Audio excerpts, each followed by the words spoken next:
Excuse me, ma'am. Palanding pa lang ho tayo. Bawal pa pong gumamit ng cellphone. Bakit?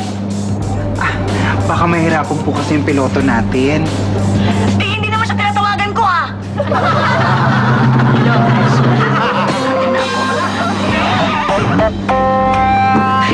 Naku, lahat po tayo kailangan po natin mag-seatbelt, magdasal at iwukod dahil magkakarash pong aeroplano natin. Ibig sabihin lahat tayo mamamatay! Ano? Bad trip naman, oh! Masasabugin ko pa naman sana itong aeroplano! Magkakrash siya pala! Naunahan ako! Bad trip! Bomba!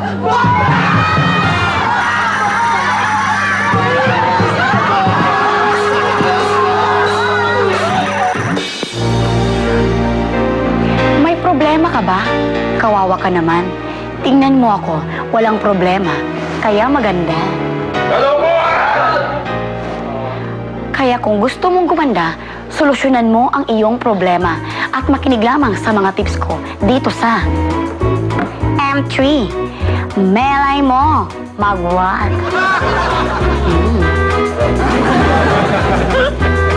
Mga misis, problema ba ng mga mister ninyong hindi manginginom ang mapatagay kapag dumadaan siya sa mga tambay na lasinggero sa kanto?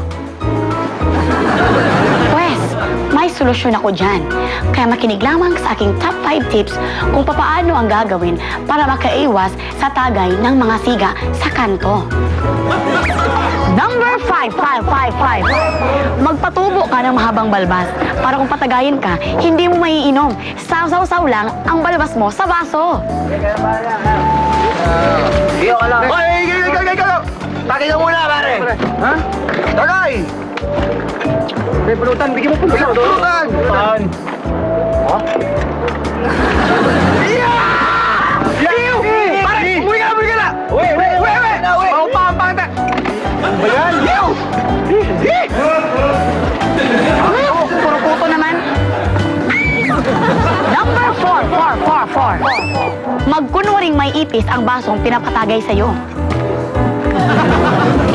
Oh, pare! Tagay mo na! Tagay mo na! Sige, tagay! Brad, may ipis yung baso nyo. Anong ipis? Walang ipis yan, oh!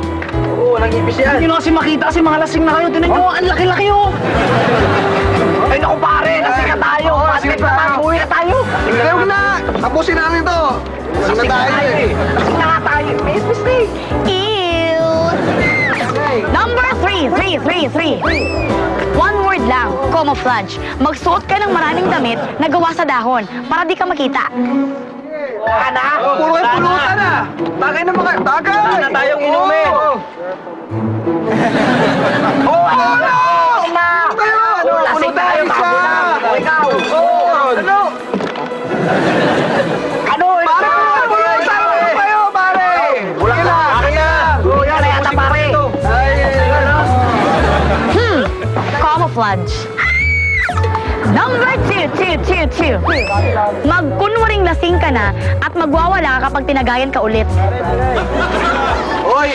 Tumatakas ka! Uy, ikaw naman! Tagay! Ang pagkaya kukuripat nyo, ha! Tagay ka! Ayaw mo naman niya, pare! Hoy, pare! Ang ba't rito? Sumat ka muna, pare! Triplutan! Ayoko na nga! Marami na ako nainom, eh, ha! Ayoko na, eh! Ayoko na! Ayoko na rin. Number 1. Lagyan mo ng dugo ang damit mo at sabihin mong nakapatay ka ng mga manginginom sa kabilang kanto kasi pinatagay ka. Pare! Inom lang, ha? Oy, pare!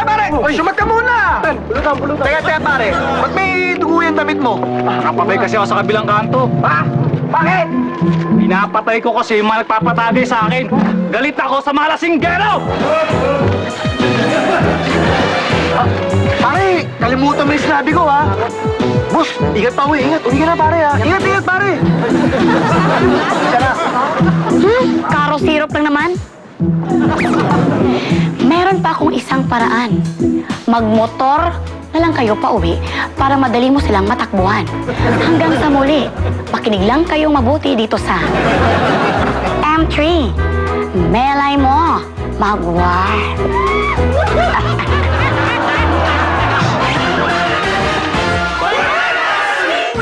winner ang kalokohan. Balita ko, nag-uukay ka ng tunnel dyan sa selda mo ah. Oo, Kosa. Saan papunta yung tunnel? Papunta dyan sa selda mo. Pakisaya na sa 2010 Star Awards Best Gag Show, Banana Split Daily Service.